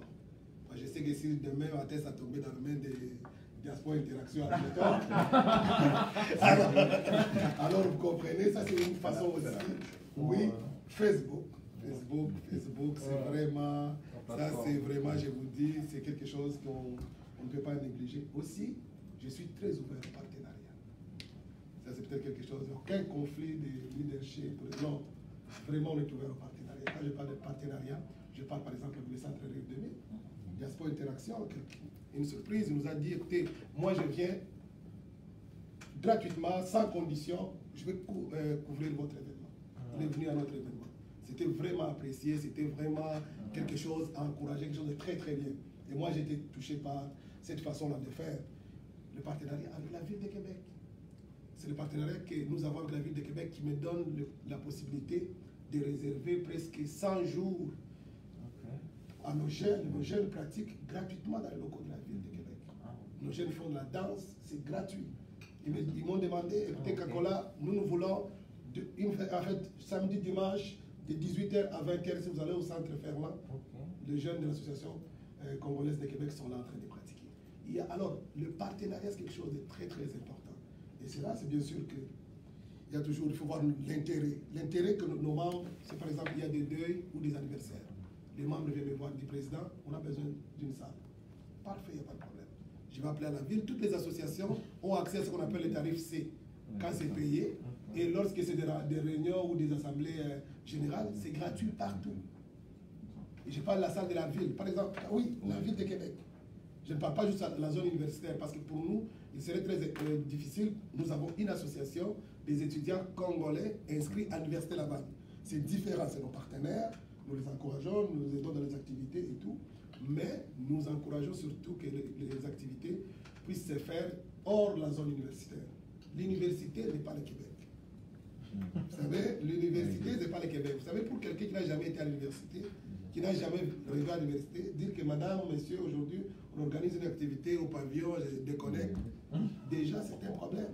Vous savez, moi j'ai eu un très bon professeur à l'université Laval qui s'appelait Jacques Déconnecte. Il nous a dit, si vous prenez l'autobus, place Laurier, vous allez au terminus Beauport, ici à Beauport, c'est 45 minutes. Vous savez, quelqu'un qui vit à Sainte-Foy-Sellerie et quelqu'un qui vit à Beauport, l'écart en espérance de vie est de combien? Et de 7 ans.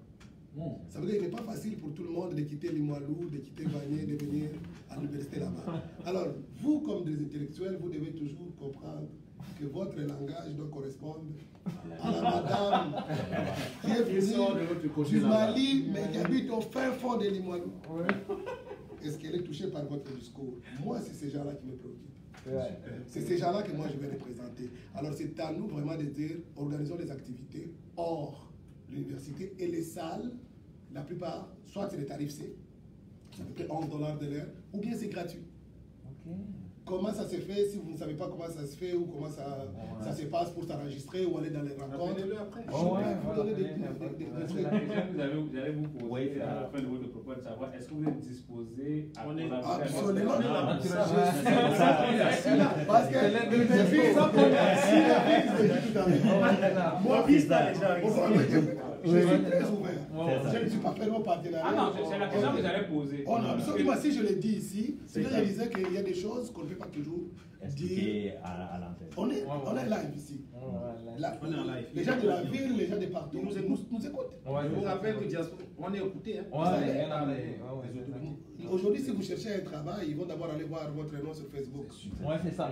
Moi, l'autre chose que je sois dans une entrevue, je demande, madame, comment vous appelez? Elle me donne son nom, je m'en vais sur Facebook. Vous savez, c'est ce que je voulais vous dire, qu'il y a vraiment des solutions au niveau des locaux, au niveau de l'occupation. Nous pouvons occuper ça et les jeunes vont dire, waouh, vous nous donnez la place pour pratiquer le soccer?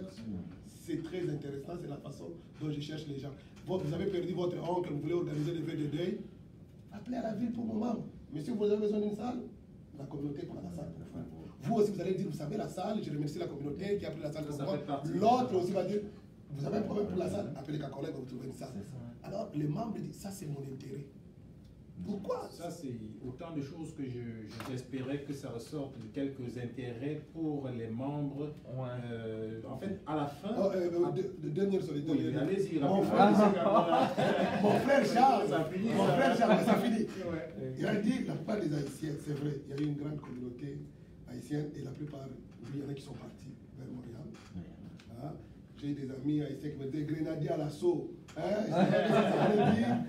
La maison d'Haïti. Ici, nous ne sommes pas assez nombreux pour créer la maison d'Haïti. Il a parlé de 150 000 Haïtiens. Mais on peut créer une maison afro quelque chose. Parce que nous sommes des afro-québécois. Moi, je m'identifie plus à cela qu'être un afro-congolais. Je suis un afro-québécois. Absolument, absolument. Dans ces cadres-là, à travers des organisations comme l'autre que vous avez cité le nom que j'ai oublié tantôt. Vous avez oublié. Non, mais il n'y a pas que le combat. Non, je n'ai pas parlé du combat. Je dis, La table de concertation du mois de l'histoire des Noirs, par exemple, c'est aussi une association et un organisme qui travaille à rassembler les Noirs. Est-ce que les gens sont au courant même? Parce que c'est toujours un problème de visibilité. Quand vous dites qu'ils sont en train de représenter les Noirs, c'est ça aussi le problème. Qui les a donné le mandat de représenter les Noirs? Ça aussi, il faut qu'on se pose les questions. Il faut aller chercher un mandat quelque part aussi. Mais il faut partir de quelque part. Je suis d'accord avec vous. Ça, c'est je suis d'accord avec vous. Ça, c'est une autre problématique. La démocratie, c'est important. Mais pour le décès, le problème, le décès, c'est une politique. Mais j'avais déjà dit pour le décès, c'est vrai qu'on a établi une politique parce que c'est quelque chose, vous savez, quand les gens ont le sentiment qu'ils sont discriminés, ils ne sont plus intéressés à être quelque part. Parce que, et dans les moments de solitude, les moments d'inquiétude, par exemple le deuil, c'est là où les gens veulent se sentir que nous sommes tous pareils. Et c'est la raison pour laquelle cette politique-là t'a montré, par exemple, donc, tout Congolais de Québec qui a perdu une personne importante dans sa vie, mais qui ne vivait pas sur place à Québec, admettons en Afrique, la communauté congolaise assiste ces membres-là en offrant un endroit pour faire son deuil. Si votre maison, votre loyer est petit ou petite, nous allons aller chercher la salle pour le lever des deuils. Nous allons prendre le boisson non alcoolique et le permis d'alcool plutôt. Ça, c'est pour quelqu'un qui est à l'extérieur. On va aller chercher le permis d'alcool pour les gens qui ont besoin d'alcool. En tant qu'association reconnue par la ville et entreprise enregistrée, nous avons droit à un permis d'alcool, soit permis bureau ou permis de vente pour faire des profits. Ça, on l'offre à tout membre qui le souhaite. Même pas. S'il dit que moi je fais un lever de deuil, nous on le propose pour la salle. Et on demande maintenant pour le permis d'alcool. Mais pour la personne qui est sur place, il y a deux choses. Bien sûr, nous encourageons nos membres à être vraiment assurés. Prenez les assurances. Mais il arrive toujours des brebis galeuses. Alors, c'est arrivé. Quand ça arrive, si vous n'avez pas l'assurance, bien sûr, la Sécu fait les cotisations. Nous faisons les cotisations pour enterrer la personne parce qu'on ne peut pas laisser la personne comme ça. Mais lorsque la personne avait déjà les assurances, la communauté des Congolaises et des Congolais de Québec loue la salle pour le lever de deuil ou pour le bain de consolation pour ses membres. En même temps, on offre les boissons non alcoolisées. Ça, c'est pour la personne qui est déjà sur place ici. Bon. Vous avez fini, monsieur Kakona? Fini. Bon, merci. Bon, vous vouliez dire quelque chose, monsieur? Parfait. Il peut intervenir. Alors, en fait, je ne veux pas intervenir, mais je veux partager avec vous un peu comment ça se passe au niveau de la communauté. Est-ce qu'on est dans les solutions? Ça entre vraiment. Alors, au niveau de la communauté camerounaise, il existe ce qu'on appelle le RPN, qui est le programme de retour au pays natal. Alors, c'est une... non, c'est pas facile, mais sur Google, tu peux taper, tu vas voir RPN parce que c'est vraiment un gros réseau déjà. Ça regroupe vraiment tous les Camerounais du Canada. Pas juste du Canada. Et alors, ça fait que chaque fois qu'il y a un décès présentement, toutes les associations, donc l'individu ne peut pas s'affilier au RPN, il s'affilie au niveau d'une association. Donc là, déjà, ça oblige quelque part les Camerounais à rejoindre une association. Dès lors qu'il y a un décès, le RPN regroupe de l'argent dans chaque association sur le territoire canadien. Et aujourd'hui, nous sommes rendus à $1,85 par membre, et ça donne un total de $17 000 que l'on utilise pour rapatrier le corps et pour les cérémonies funèbres. Donc ça fait que désormais, au niveau de la communauté camerounaise, depuis pratiquement 3 années, vous allez voir des messages d'appel à cotisation. Si vous êtes Camerounais, la première chose, c'est vraiment votre assurance que nous vous demandons de prendre parce que c'est $1 qui ne se cotise que lorsqu'il y a décès. On peut faire un mois sans cotiser, mais dès lors qu'il y a décès, comme c'est le cas aujourd'hui, malheureusement, on a une compatriote qui a perdu la vie à Montréal. Donc il y a un courrier qui est envoyé à chaque association, dans lequel on vous dit vous avez jusqu'à telle date pour faire le transfert de votre association de fonds. Et ça donne $17 000. C'est très bien organisé parce que le corps est rapatrié, il est remis à votre famille, les autres similaires sont remis. Il y a une enveloppe de pratiquement 7 000 qui est remis à cash. Merci. Vous avez terminé, s'il vous plaît. On va vraiment clôturer là. Après, parfait, vous allez pouvoir intervenir. Merci beaucoup. Au niveau de l'association des Béninois de Québec, je vous ai dit, nous sommes en réflexion. On est plus jeunes que beaucoup d'associations parmi vous. On est en train de miser sur le partenariat avec des banques, avec des structures commerciales, avec des épiceries. On reçoit des réductions. On a commencé par faire entrer des fonds comme ça. J'ai noté ce que vous avez dit concernant le tarif C, j'ai noté très bien noté ce que vous avez dit concernant le RPN aussi. J'ai très bien noté, je vais vous dire un peu. Je l'avais dit au début. Moi, je souhaite, et j'en ai entendu parler ici, il faut qu'on pense global, mais qu'on réfléchisse local. Pourquoi est-ce que je dis ça? Penser global, on a plus ou moins les mêmes problèmes. J'ai aimé le fait que on vient de différents pays, mais on n'a pas de drapeau. Cela voudrait dire qu'on est unis dans la pensée. Unis, il faut aussi qu'on soit unis dans les actions. Et s'il y a possibilité d'intéresser les gens, non seulement, je reviens sur notre discussion de tout à l'heure, il n'y a pas que l'intérêt financier, mais si vous avez, nous, notre particularité, on a beaucoup d'étudiants dans notre association. Il y a des associations où c'est des étudiants exclusivement pour certains pays. Pour que ces associations vivent, il faut que les étudiants soient disponibles. Il faut que ceux qui travaillent, si je prends juste le cas de l'Allier, le comité exécutif de l'Allier, ceux qui travaillent pour ça sont payés. Vous comprenez un peu? Là où j'en viens, au lieu que l'étudiant aille chercher du boulot dehors et qu'il ne se rende pas disponible pour son activité, au moins son association l'occupe. Vous voyez un peu? L'argent ne fait pas tout, mais ça aide un peu. Si je reviens, nous avons commencé par avoir différentes générations pour les associations qui ont 50 ans, 47 ans et plus. Et le problème de l'insertion va se poser. Le problème, on dit le séjour du bois dans l'eau ne le transforme pas en crocodile. Alors, on vient d'ailleurs, même si on doit s'intégrer, il faut qu'on apporte quelque chose.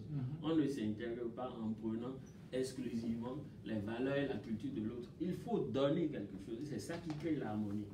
Pour pouvoir créer l'harmonie, il nous faut, nous qui sommes là actuellement, qui pensons au développement de nos associations, puissions réfléchir pour voir quelles sont nos réalités culturelles, nos richesses culturelles qu'on peut partager.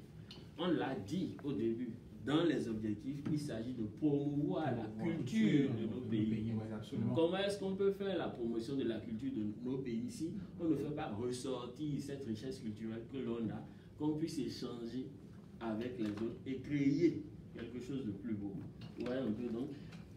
L'autre chose, les gens qui passent à travers nos associations, comme nous, on est appelé à jouer un certain rôle demain dans nos communautés, que ce soit ici ou ailleurs. Comment est-ce qu'on peut faire pour que les simples outils de gestion, toi tu as parlé de plan de travail, ceux qui conduisent la destinée de nos associations, ils doivent pouvoir savoir ce qu'est un plan de travail annuel. Un plan de consommation de crédit. On ne dépense pas l'argent n'importe comment. Si ici, je pense, selon la loi de passation de marché, si vous dépassez les 10 000 $, vous confiez un travail à un consultant et que vous dépassez les 10 000 $, si à la fin, vous devez déposer votre rapport d'impôt et que les gens constatent que vous avez juste donné comme ça en gré à gré, vous aurez des problèmes.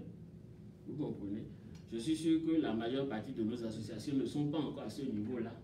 Donc il y a nécessité de nous préparer à ça. Et si on rentre dans les partenariats, les lettres administratives, à quoi ça ressemble? Vous voyez un peu de ces petites choses. Je ne demande pas ce qu'on professionnalise nos associations, mais qu'on tende un peu vers ça. Voilà. Un dernier point, c'est ce dont j'ai parlé tantôt. C'est nécessaire, c'est important. Je ne demande pas qu'on quadrille tout ce qui se fait, mais il faut qu'on puisse avoir plusieurs coups à l'avance. On va gérer tout ce qui est pressant là actuellement, mais à quoi nos associations vont ressembler dans une quarantaine d'années? C'est ça. Donc lorsque je dis il faut qu'on pense global, mais qu'on réfléchisse, qu'on agisse local, ça rentre dans ça. Donc voilà, c'était mes Merci infiniment. Je vais prendre... Vraiment 30 secondes. Oui. Il m'a demandé depuis. Parce qu'on a un dernier point. D'accord, ok. Oui, ok. Toujours dans les solutions, c'est ça. Oui, mais on est dans les limites des temps là. Ok, c'est compris. Moi, c'est. Mais la solution que j'avais en tête, c'est elle que nous sommes en train de faire. C'est-à-dire toujours créer un cadre pour se parler. Voilà. Et c'est ce que nous avons commencé ici. Parce que les pays qui ont plusieurs associations, voilà, chacun se réclame, je suis d'ici. Moi, à mon arrivée, je commençais à établir un dialogue entre les associations. Parce que quand on se parle, on arrive à comprendre qu'est-ce qui arrive à l'autre et tout ça.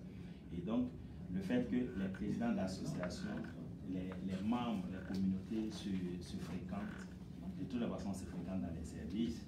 Voilà. Moi, je suis arrivé, c'est un Camerounais qui m'a aidé à venir à Québec.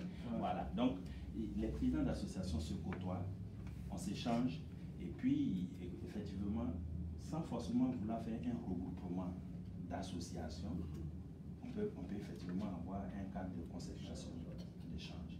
Comme ça permettrait d'être beaucoup plus dynamique, par exemple, que de vouloir fédérer des associations pour qu'on parle d'une seule voix. Voilà ce que moi. Et aussi pour harmoniser nos plans d'action. C'est ça. Harmoniser nos plans d'action pour que les activités ne coïncident pas et pour que lorsque le Congo organise, que toute la communauté africaine se trouve. C'est pour ça que Diaspora était envoyer aujourd'hui aussi qui peut permettre de diffuser par exemple votre plan d'action de sorte que l'autre quand il fait son plan d'action lui peut savoir que cette date est déjà prise. Je suis là pour ça. Si chacun tire de son côté, ça n'a jamais rien. Donc on va. Très rapidement. Non. Rapidement parce que c'est juste simple. C'est une solution. Parce que quand on parlait de lycée là, pour les Camerounais, ils ont le RPN. Mais justement, je voulais faire savoir aux autres associations qu'aujourd'hui, il y a un autre service qui a été mis sur place qu'on appelle le DDI, Dernier Demain International, qui va justement permettre à toutes les associations, parce qu'avec les Camerounais, on a dit, avec le RPN, c'est juste les Camerounais. Mais le problème là se pose dans toutes les associations, et ça fait qu'ils ont travaillé là-dessus, et ce service a d'être offert pour toutes les associations, quelles que soient les origines. Il commence quand? C'est DDI. Il est déjà actif. Et justement, oui. Et la semaine prochaine, par exemple, le responsable de DDI sera ici à Québec le 31 pour parler de ça avec les associations. Donc, pour ceux qui aimeraient bien assister à cette rencontre, là, je vais vous donner les contacts, moi, les contacts, vous passerez l'information. Vous aviez cette information, Diaspora était là, vous ne lui avez pas donné l'information. Ah, l'information a été donnée en direct. Vous l'avez. On va vous mettre en contact. C'est pour ça qu'on dit que chacun doit jouer son rôle. Mais bon, en fait, je pense que pour terminer, on avait juste si vous avez une intervention en ce qui concerne la corrélation entre l'association et la ville, je pense qu'on va en parler et puis on clôture notre interview. Oui. Corrélation, quelle est la corrélation? Alors, quelle est la relation que vous avez avec la ville et tout, les associations? Si vous avez... D'accord.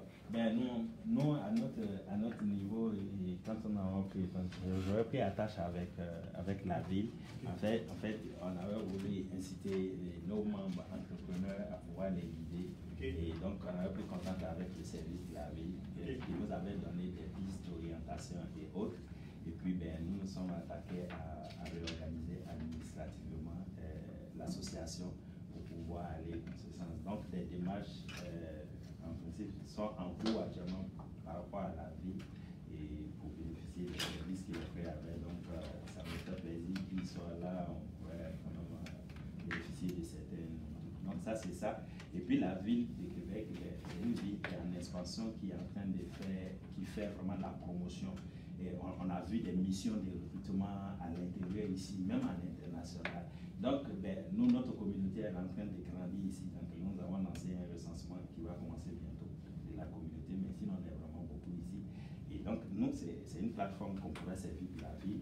Et avec ça, un partenariat qui pourrait être fait. Et donc, je pense que notre intérêt, il y a déjà des Québécois de la ville ici que nous avons aidé à aller faire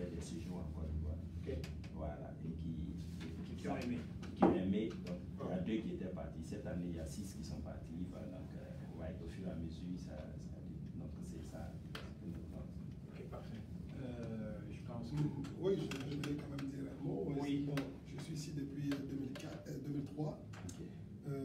La beauté de cette ville, c'est son ouverture.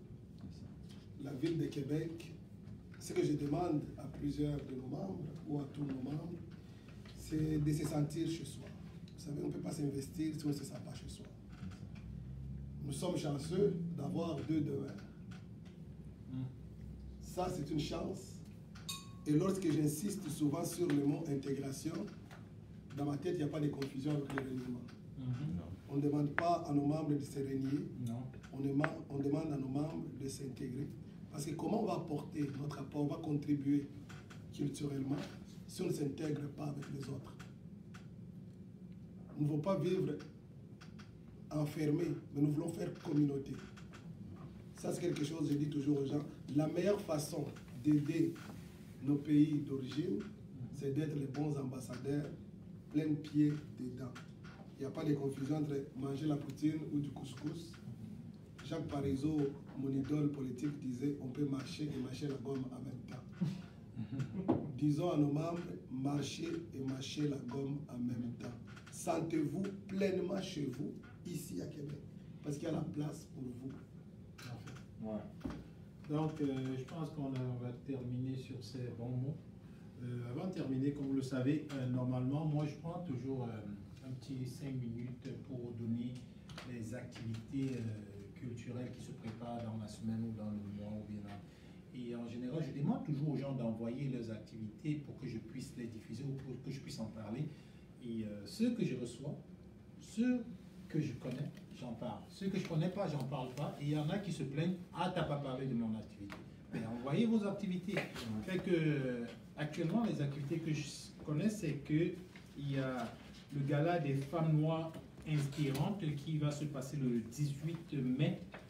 Gala des femmes noires inspirantes, le 18 mai, qui est organisé par Africa Mondo, représenté par Mélina Semou. En collaboration avec l'APQ. L'ABQ.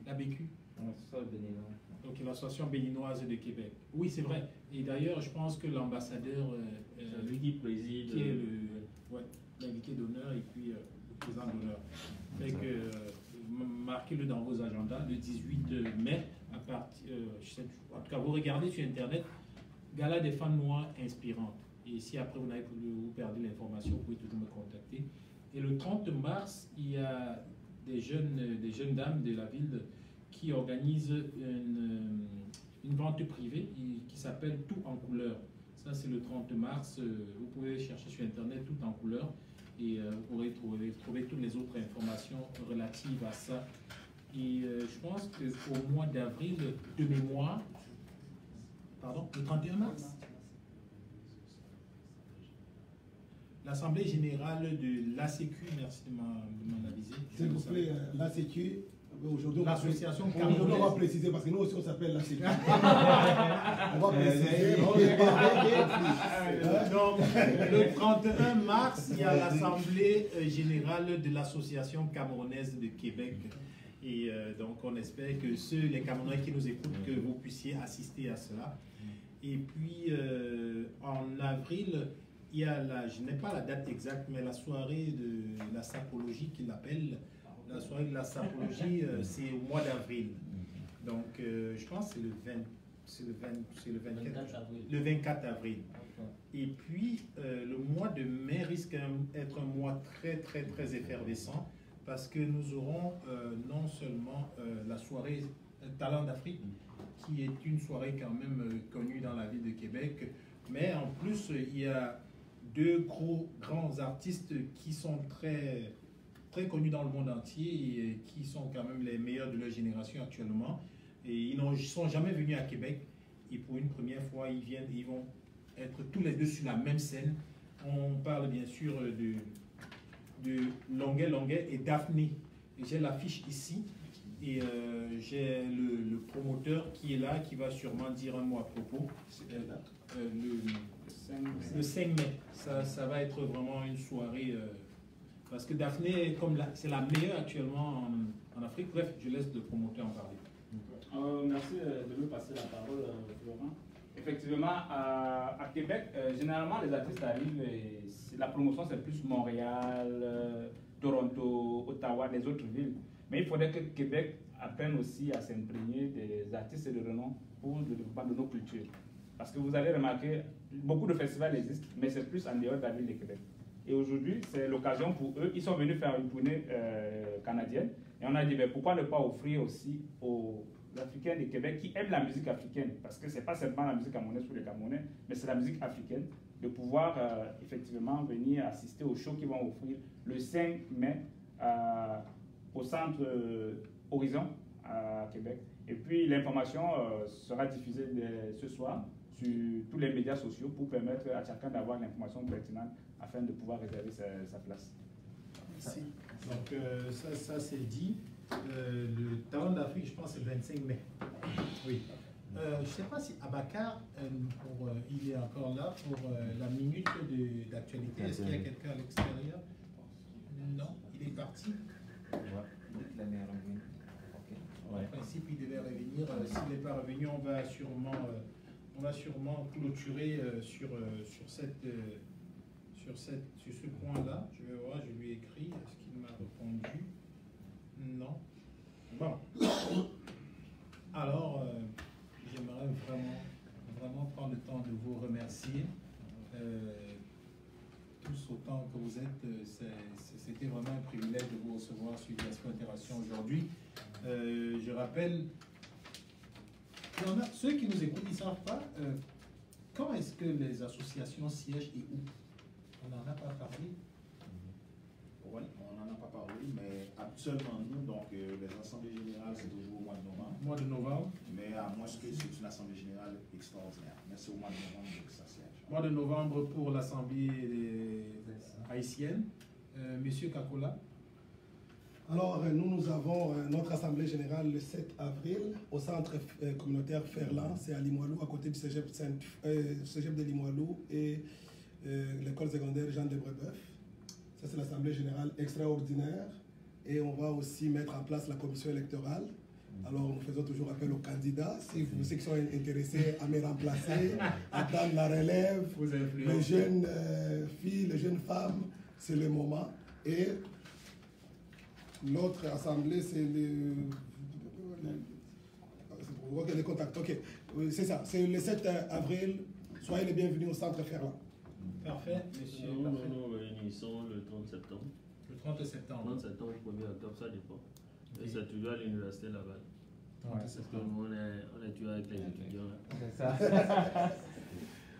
Messieurs, oui. Ben, nos assemblées générales annuelles, c'est généralement dans le mois de novembre. Okay. La première semaine de novembre, donc c'est ça. Mais à part ça, les réunions, c'est aux 4 mois. Chosman. Oui, c'est ça. Nous aussi, c'est le mois de novembre, nos assemblées générales se tiennent au mois de novembre. Au mois de novembre? Oui, c'est ça. Mois de novembre comme l'association haïtienne, exactement. Et ivoirienne aussi. Et ivoirienne en novembre, c'est gagné. Et vous? Alors, l'Assemblée générale de l'Association des Camerounais de Québec se tient une fois par mois. Généralement, c'est le 3e dimanche du mois, mais généralement, ça change un tout petit peu. Parfois, on va au 3e, parfois, on va au dernier. Comme c'est le cas ce mois-ci, par exemple, l'Assemblée générale, la prochaine sera le 31 mars, à partir de 16h à la paroisse du Très Saint-Sacrement, 13h30, chemin de Sainte-Foy. Et nous profitons ainsi pour lancer un appel à tous les Camerounaises et Camerounais de la ville de Québec à venir ensemble parce qu'on a une discussion ou un débat très intéressant sur l'avenir de l'association. Et on invite massivement tout le monde, que vous soyez entrepreneur ou étudiant, vous êtes les bienvenus. C'est la raison pour laquelle on a tenu à la faire à l'extérieur de l'université Laval cette fois-ci. Vous êtes attendus. Merci. Alors, mesdames et messieurs, merci beaucoup à tous ceux qui nous ont écoutés, à tous ceux qui nous écouteront après, bien sûr, parce que ça va rester sur le site et sur notre Facebook. Et nous nous excusons encore une dernière fois pour ne pas avoir eu des femmes sur notre plateau. Ce n'était pas par manque de volonté, mais il y en a 3 qui sont excusées. Donc, peut-être ce sera dans la deuxième vague, parce que je compte inviter quand même tous les présidents d'associations de Québec. Si ça prend 2, 3, 4 vagues, ça va prendre ça. Et ensuite, on verra si un jour on trouve un endroit plus grand pour pouvoir avoir tous les présidents aussi. Et pourquoi pas trouver quand même une motion. Merci de nous avoir suivis. Merci au président. Et je vous souhaite une bonne fin de week-end et un bon début de semaine. Alors, à la semaine prochaine. Merci. Bye.